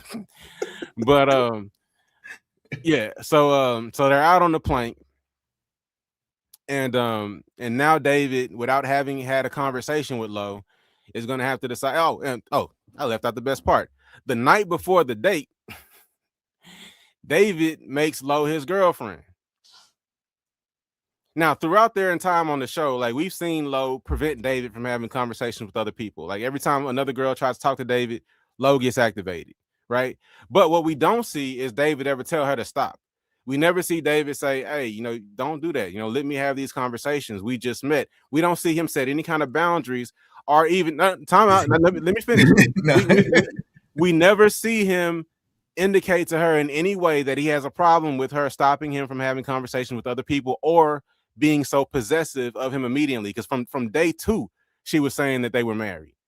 You know what I'm saying? Like this she was immediately very clingy, but he never put an end to it. He never checked on it. He never expressed any issues with it. They were having sex from like day 2, like multiple times. And he also said to one of his friends on the show that although they were having all this sex, he never came. He was never able to finish anytime they had sex. But we never see him have a conversation with her about being, dissatisfied with their with their sex, right? He never tells her he has a problem with her claiming him, or with her saying that they're married. He never tells her he has a problem with her pulling him away from other women. And he never tells her he has a problem with the sex that they're having, right? Mm-hmm. So then he comes back from this date. Lo is out on the plank. Head doctor's out on the plank.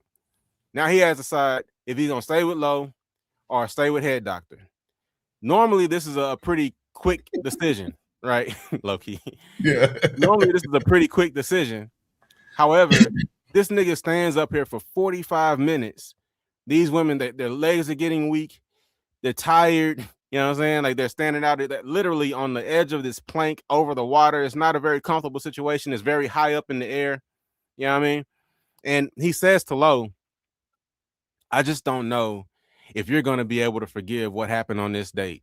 She doesn't know what happened on the date yet, but she's just like, hey, well, don't make the decision for me. You know what I'm saying? We can talk about anything, but don't dump me right here before we even talk about what happened on the date.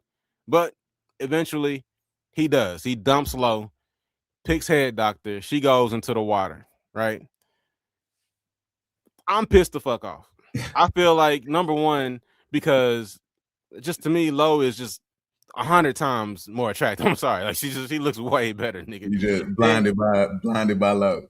Bruh, I'm not blinded by Low. I see Low's issue, right? But I also see Val, nigga, and I'm not understanding why there's even a conversation. Nigga, that's just me personally. Look, but not only that, bro. It's the fact that he just made the girl his girlfriend the night before. Goes on a date. Low the whole time is thinking that he just, he's gonna be courteous because he has to go on this date. That's what the show says. You go on the date when the person asks you on a date. So he has to go on this date. I assume. I guess he couldn't say no, whatever. So he goes on a date. Low is thinking that he's just gonna be, polite and then come back, politely dump old girl, and then they're gonna go on about their business. But now she's being dumped, doesn't even know why. She finds out later on in the series when they bring all the dump people back for like a little beach date or whatever to address the people that dumped them. She finds out what happened from the other girls, confronts him on it. He never even admits to her what happened, and she also confronts Val about it and tells Val about herself for doing it, right? So I obviously had a huge issue with David. I was very critical of David in my summary of the series, and it was part of the reason why I just gave up on the series altogether, because I just felt like it was a lot of fuck shit happening, specifically to the black women. The only niggas on there, like I said, were brighter than me in complexion. It was obvious they were going for a type of nigga on that show, and that's what they got. And I got fed up with it. But I want to hear, Sean, from you now. Well, why you got a problem with my stance on David, nigga? First off, I just realized what the difference is as you was explaining about David. What's the difference that I'm trying to figure out between me and you? It's the fact that you are confrontational and I'm non-confrontational. You know what I'm saying? What? Yeah. No, after everything that just transpired on this live, nigga. No, listen, like how we've always said. No, listen. How we've always said that you're an asshole and I'm not. Like, that's the difference. You're confrontational. No, you've always said that I'm an asshole and you're not, nigga. and that's because you're willing to confront people. You're willing to confront the girls you're dating. You just gone for like 20 minutes about being willing to confront anybody that confronts you. But that's after they've confronted me. I'm willing to let anything go as long as there's no confrontation. But if there's a confrontation, then I'm gonna lose my shit. And that's the difference, because you want to have the confrontation. And that's the problem. Like, and talking about David, you want David to be like, oh, I'm not nothing when I sleep with you. You want David to be like, oh, I'm thinking. Oh, yeah, communicate, nigga. Communicate. Yeah, I want the nigga to communicate.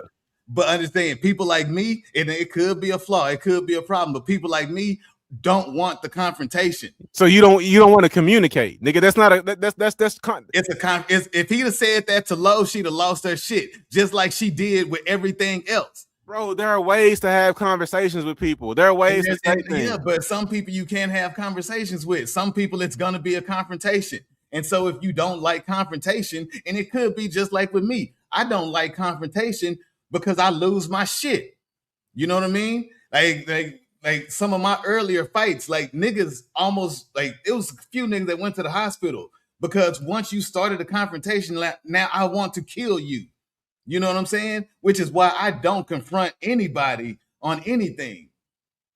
But that's what I would say. That's the main difference. Like, you're willing to confront people and then, go with the confrontation. Like, once I feel we in confrontation, I lose my shit. But so with David, bro, I think that's the difference. That's okay, because you're making a lot of assumptions here. You're saying, and yeah, Lo, you could tell by her behavior that Lo was very possessive, immediately, and she was probably a little unhinged. So I imagine it wouldn't have been the most pleasant conversation for him to come back and say, don't pull me away from conversations. Let me talk to people, or don't say that we're married. We just met. Maybe she wouldn't have responded positively, nigga, but that's still basic communication, nigga. Like if you can't, I mean, no, I understand. It's right. It should. It's not. I'm not saying that he shouldn't have done it. I'm just saying there's people like me that don't want to confront the situation, and that's how it ends. And that's why it goes the way it goes. okay, You know what I'm saying? That's the reason he made her wait for 45 minutes because he could not say it. You know what I'm saying? Because he's a bitch. No. Yes. No. Because I mean, if that's what you want to call it, but it's the fact that he never wanted to have any confrontation with her, so he just lets it go. You know what I'm saying? I mean, but that's why people say. So would you have taken 45 minutes to make that decision?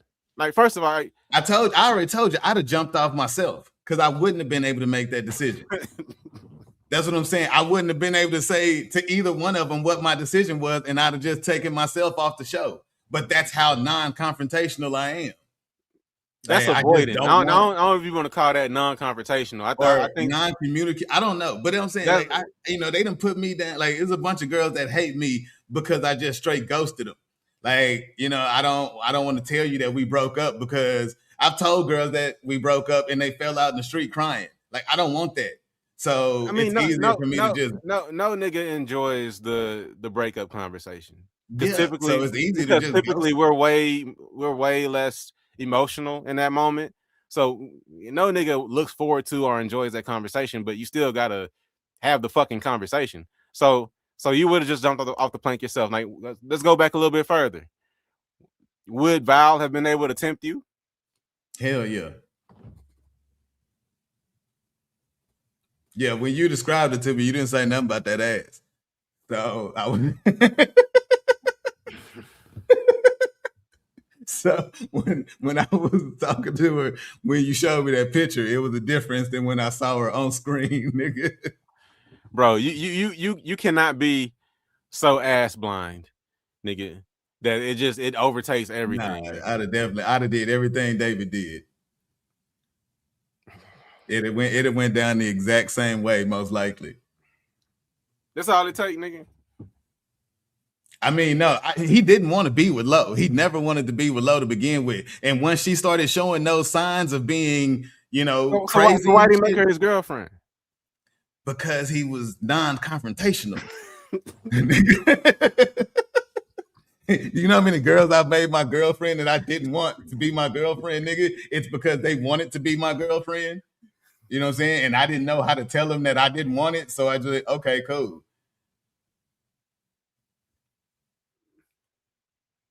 Then they label me a cheater and a liar and all kinds of shit. But I didn't know what else to do. I'm just saying I understand. I'm not saying it's right. I just understand. But that's what I'm saying. I don't think, after that point, I don't think David did anything wrong. After what point? After he chose to be with Val. I don't think he did anything wrong. All those people yelling, like, I think the producer should have told the people on the balcony to shut the fuck up. I think the producer should have told David to make a decision. Yeah, and that's why I'd have just chunked myself off the plane, because I wouldn't have been able to throw either one of those girls off the plane. So aside from the decision to choose Val, you don't think he was doing something wrong by not being forthcoming with Lo when they met at the beach hut or whatever? I mean, yeah, like I said, because he still, even in that moment, he still didn't give her the actual conversation that she was owed. Oh, you talking about when she came back? Yeah, when she came back and confronted him. Yeah, I wouldn't even talk to her. But that's what I'm saying. That's because I'm not. I don't want to have like, it's over. Once I threw your ass off the boat, nigga, we don't have no more conversations, nigga. Like, none whatsoever. I'm just saying. Hey, 2 hours in. Love y'all.